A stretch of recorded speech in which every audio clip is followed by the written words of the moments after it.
Ya, kembali lagi di Apa Kabar Indonesia Pagi. Pada saat jeda iklan, waduh banyak sekali spekulasi-spekulasi nih yang beredar nih, di studio ini. Wah, aduh. Tapi coba kita tanyakan ke Pak Thomas Lembong pertanyaan saya tadi. Silakan, Pak Thomas.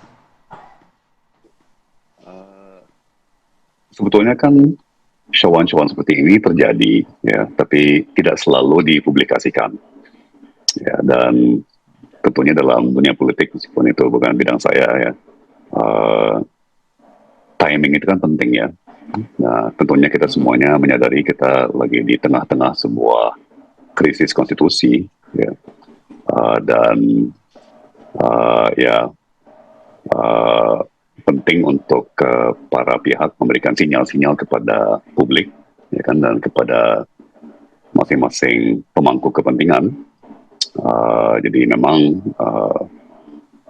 ya ini bagi saya sinyal penting bahwa elemen-elemen masyarakat yang setia di garis konstitusi dan mendengar aspirasi rakyat itu mulai bersatu, ya. Dan tentunya ini masih baru satu tahapannya, satu langkah.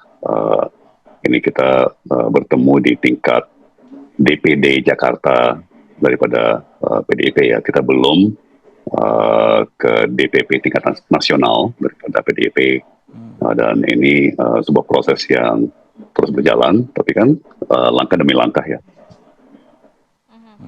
Pak Tom, kalau kita masih usaha, ya, Masih usaha. masih ada waktu juga begitu, ya. Pak Tom, kalau kita flashback ke belakang sedikit begitu, ya, melihat cukup banyak kritikan yang disampaikan PDI Perjuangan. 5 tahun kepemimpinan Anies dari 23 janji kampanye hanya 5 yang terrealisasi. Kemudian Bu Mega juga sempat menyatakan ibu kota ini amburadul, Ya. pada era kepemimpinan Anies. Nah, ini tanggapannya seperti apa? Dan Sudah dimaafkan nggak kemarin tuh kira-kira tuh? nggak banyak kritikan yang disampaikan oleh PDI Perjuangan kepada Anies? Pertama, kritikan itu sangat-sangat penting, ya. Kita semua sangat butuh kritik dalam sebuah sistem yang imbang, ya, dengan yang namanya checks and balances. Saya tahu banget bahwa Pak Anies, apalagi saya, ya, tidak pernah tersinggung secara personal, ya, apapun kritikannya. Dan saya kira ini juga pelajaran bagi semua, ya, semua pihak. Ini kita lagi didewasakan atau berdewasa, ya, secara politik, karena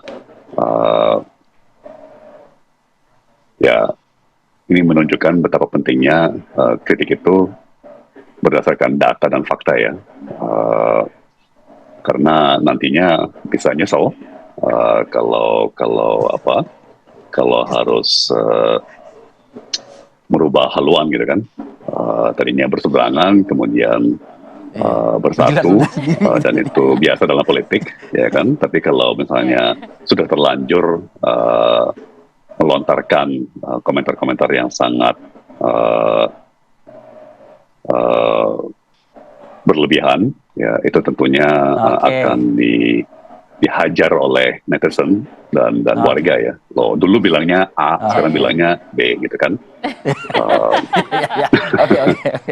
Nah, ini berlaku untuk semua Baik, Pak pihak, Thomas. ya. Saya tidak bukan bermaksud untuk menyorot satu orang atau dua orang. Tapi ini apakah sudah dan bukan juga untuk Bang dengan Masinton kondisi Pasaribu, kan, amburadul Pak Tom? seperti ini, jangan tipu-tipukan lah. Ya. Kalau kita ditanggapi, Bang Masinton, ditanggapi maksud dari penjelasannya Pak Thomas Lembong nih. Silakan, Bang Masinton. Ketawa, Bang Masinton, ketawa. Kalau dalam apa itu kan kritik itu juga penting, ya. Jadi saya rasa bahwa apa umpamanya yang disampaikan PDI Perjuangan atau fraksi PDI Perjuangan di DPRD Provinsi Jakarta pada masa kepemimpinan Pak Anies itu kan bagian dari kecintaan bersama terhadap Jakarta, gitu. Kritik itu kan juga bagian dari saling mengisi. Nah, tentu dengan begitu kemudian semua bisa saling melakukan kerjasama, kolaborasi, ya, bersama-sama memikirkan Jakarta. Jadi saya rasa secara fundamen, nggak ada yang ini ya, yang nggak ada yang berbeda secara fundamen ya, antara Pak Anies dengan kritik-kritik yang dilakukan oleh PDI Perjuangan di DPRD Provinsi Jakarta. Kalau sudah secara fundament sudah tidak ada masalah, Bang Masinton, bagaimana Bang Masinton Pasaribu, Ketua DPD Pak Aming, dan jajaran bisa membawa ini ke DPP kalau gitu? Ya makanya kan PDI Perjuangan Jakarta iya, justru kan PDI Perjuangan Jakarta kan mengusulkan nama Pak Anies ke DPP. Nah tentu kan dalam mekanisme keorganisasian kami ya, dari beberapa nama yang diusulkan gitu ya, di internal maupun dari eksternal. Nah itu kan tetap harus melalui proses mekanisme penyaringan, ya istilahnya kalau dalam bahasa umumnya ya seperti fit and proper lah begitu ya, fit and proper tersebut. Nah jadi tentu ya dari sekian banyak nama-nama kan usulan itu kan namanya usulan, dia tidak automatically, maka dia harus didalami, dijajaki, begitulah. Bang Masinton sebelum diputuskan. Jadi nanti Anies sama siapa, Bang Masinton? Apa sama Bang Masinton nih? Kalau saya punya Anton, Anies Masinton. Nah, itu. Kalau saya sih doanya berharap bisa Pak Anies, kan begitu ya, namanya doa. Kan tentu nanti kita tunggu sama-sama. Masih menunggu begitu ya kalau Bang Masinton ya. Bukan keputusan. Doa itu kan sebagai sebuah harapan. Nanti jika umpama Pak Anies ya terserah dengan siapapun, itu asal dengan kader PDI Perjuangan tentunya, karena PDI Perjuangan kader-kadernya banyak yang mumpuni untuk bisa dipasangkan nantinya seperti itu. Iya. Pak Anies. Saya punya julukan dua loh pagi ini. Jadi tadi saya sebut Anton, Anies Masinton. Ada satu kekuatan juga besar dimiliki oleh negara-negara yang maju di luar sana. Apa itu? Atom. Anies Tom. Tom Lembong. Iya. Coba kita ke Mas Ipang ya. Mas Ipang, kalau melihat kan sebenarnya PDIP banyak sekali nama atau kader yang bisa dimajukan begitu ya. Kalau kita melihat kebatinan dari Bu Mega, apa plus minusnya mengambil Anies atau mengambil kader sendiri? Ya, inilah yang disebut dengan keteguhan Ibu Mega ya. Antara ideologi dengan transaksional tadi, bandwagon effect ya, potensi menang.